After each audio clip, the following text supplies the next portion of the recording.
This is why I should have brought the Rover. We just stopped for a coffee.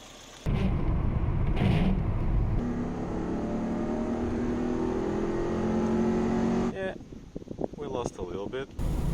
That's gonna be our cruising speed for today.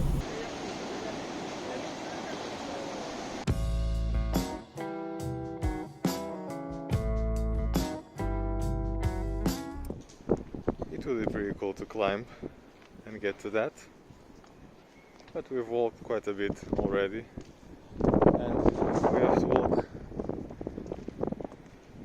towards that direction over there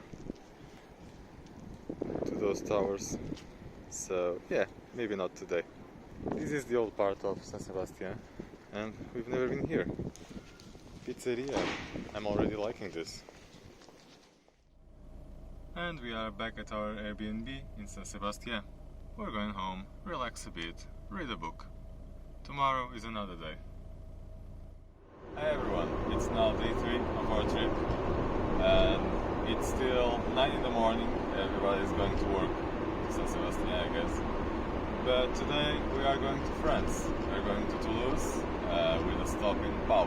Before we actually cross into France, we'll get to a Mercadona, a supermarket which is very popular here in Spain, to get some breakfast.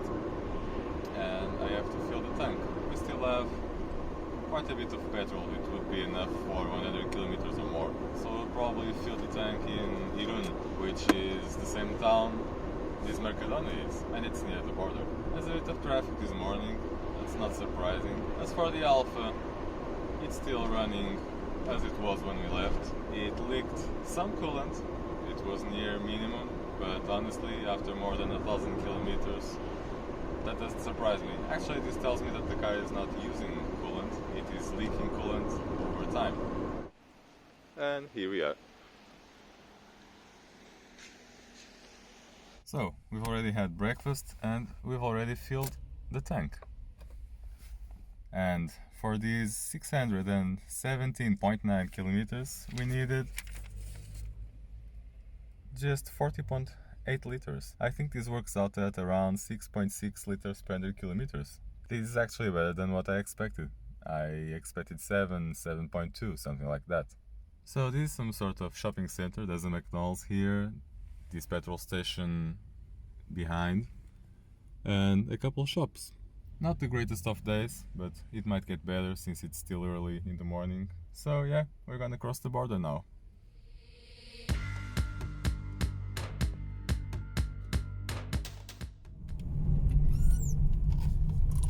As you can see,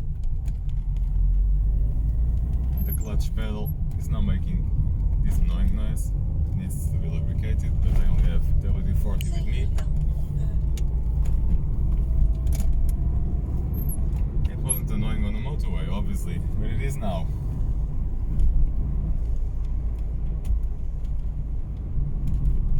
We must look completely alien to everyone that's driving today, because it's a Monday morning. This is not tourist season anymore,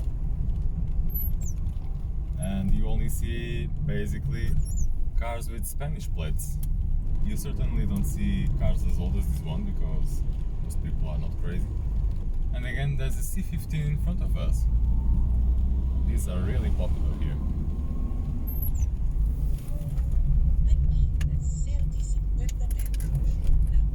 And we're now in France. Yay!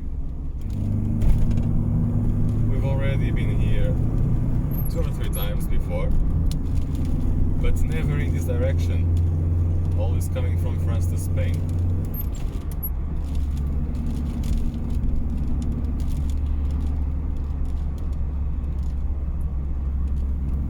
As you can see, I'm trying not to use my wipers because they are rubbish, but I'm gonna show you. Yeah, not great.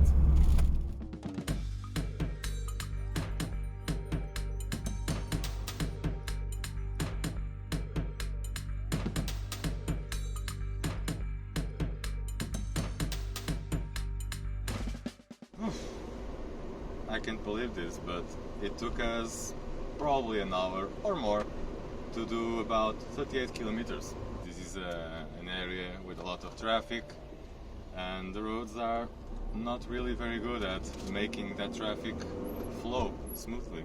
Yeah, there's still a bit of traffic because there's a bus in front and it's being followed by 5 cars, including me. It's a shame this road is so slow because it's quite pretty. Gaining speed uphill in 5th gear. I think that's the only relaxing thing about cruising in this car. It has some power. I'm kidding, it's not that bad. If it wasn't for this vibration caused by the exhaust touching the underside of the car, it would actually be pretty civilized at these speeds. At these speeds you don't have a lot of wind noise coming into the cabin. We're not even doing 70.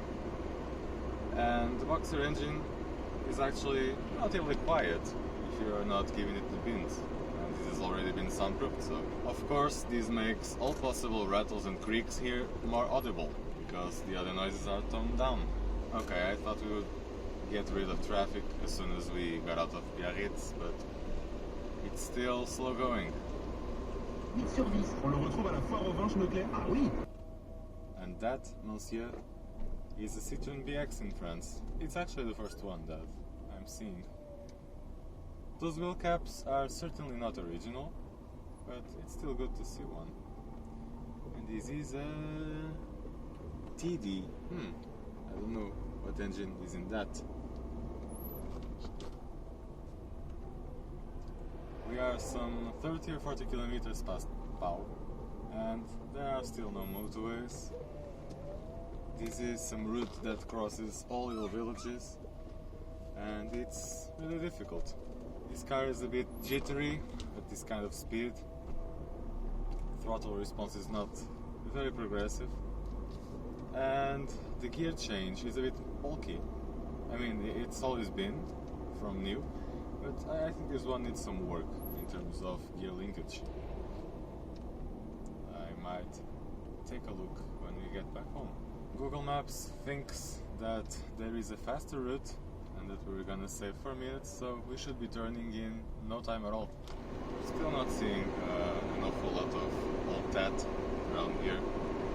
We've seen a Citroën 2CV and we've seen a Volkswagen Transporter, obviously the typical camper van. Other than that, it's mostly recent cars. The oldest are usually Clios or Peugeots, that kind of stuff. It's been like this for a while. We can now keep 80, 90 kilometers an hour. There's nothing in front of us. No buses, no old ladies. So it's a bit better. We should be in Pau in no time. For now it's Roadtrip, which has a McDonald's. Great. And we've finally made it to Pau. Let's go find a baguette for lunch. We've left the Alfa on this free parking lot and we've started walking towards a very exciting site. But first, we need to cross this park and what is, or was, a cute coffee shop. Here it is, the funiculaire. If that woman is running, that might mean it's about to leave. That's okay though, it seems there is one every 4 minutes. Not exactly luxurious, but it's ferocious. Look at that climb. And off we go! This is just the beginning. Prepare yourself for the scenery, for the cooler air coming from the Pyrenees, for looking downwards and seeing tiny things instead of full-sized people. Why are we stopping?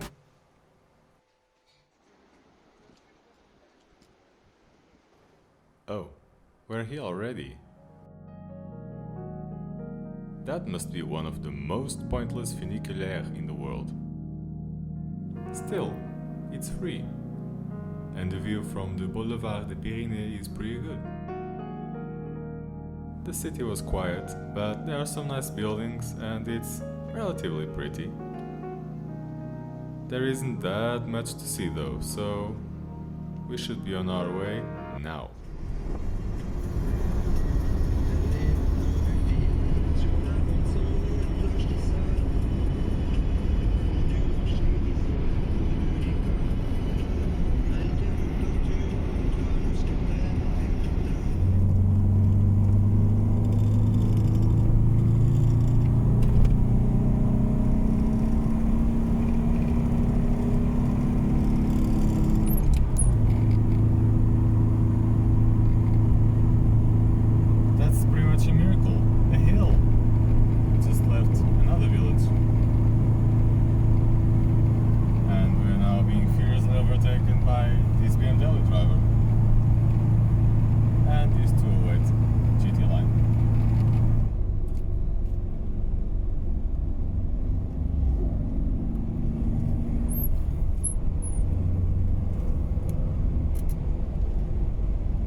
29 kilometers to go and a couple more corners.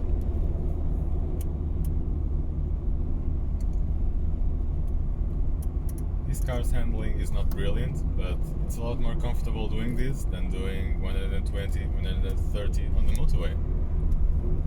There you notice that it's a bit out of depth in terms of silence or even stability. It's not bad, but here that's not an issue.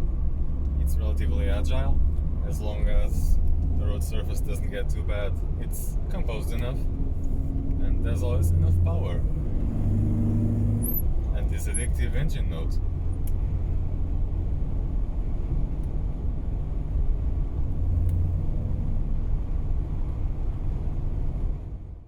This was a tiring day, but we eventually made it to our Airbnb in Toulouse, and it seems we have all necessary tools for some tea.